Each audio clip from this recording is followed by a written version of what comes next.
Newly announced U.S. tariffs on auto imports have rattled Asian automakers, pressuring companies ahead of the implementation of the duties later in the week.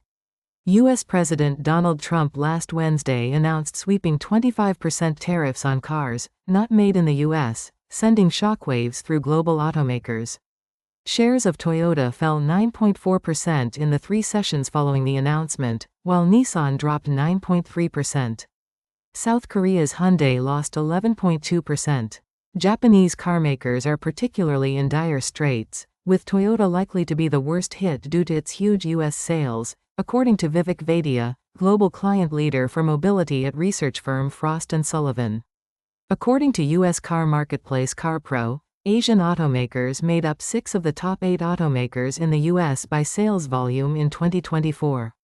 Toyota took the top spot with 1.98 million vehicles sold during the year, beating domestic heavyweights Ford and Chevrolet.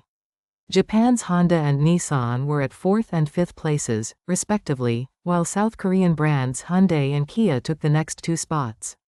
Subaru came 8th. The company's most recent financial statements reveal that they generate a major chunk of their revenue from North America, which means that any tariff impact is unlikely to be easily compensated.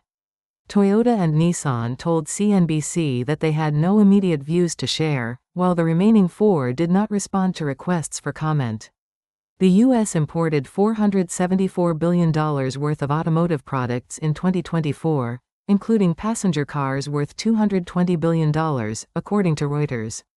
A March 27 S&P Global Mobility report revealed South Korea was the second-largest exporter of automobiles to the U.S. in 2024 with 1.4 million vehicles shipped, behind Mexico's 2.5 million, while Japan exported 1.3 million. In a nutshell, the USA is an irreplaceable market for Asian automakers.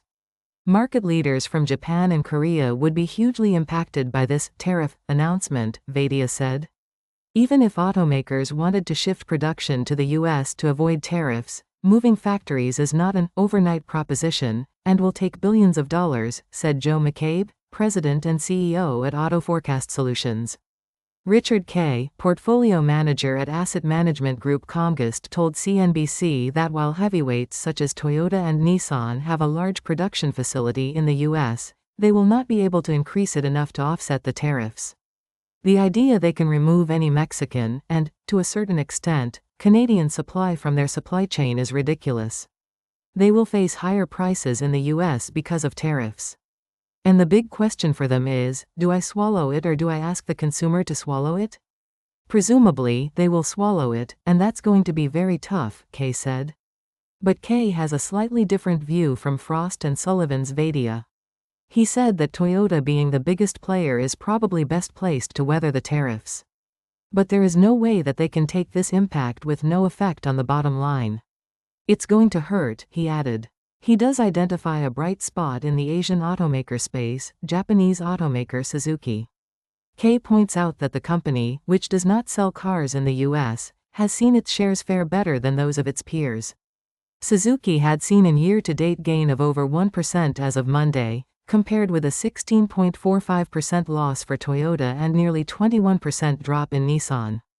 Hyundai and Kia have seen losses of nearly 7% and 8%, respectively. As Suzuki doesn't sell cars to the U.S., the tariff impact on the company is 0, Kay said. Suzuki is an India play, and that's a very exceptional company in this space. Automobiles are Japan's top export to the U.S., accounting for 28.3% of all shipments in 2024, according to customs data.